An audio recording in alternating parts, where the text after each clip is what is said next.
what we're really trying to do is to replicate the way that we build relationships with humans. And once you've got a trusted and personalised relationship, then you can then activate that, because you know what offers might land, or what products that person might actually genuinely need in their life.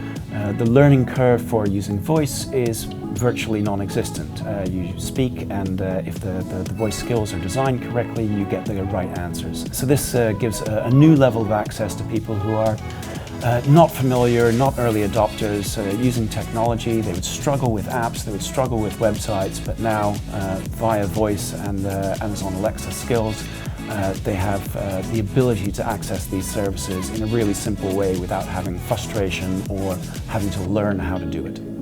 So in terms of kind of the future of voice and what that could mean to a brand, you know, the nirvana is that you're not projecting a message out to many, one-to-many, like a TV ad, and hoping that it lands somewhere. The nirvana is that you have a meaningful, personalised relationship with every single one of your customers, or you're growing that with your potential customers.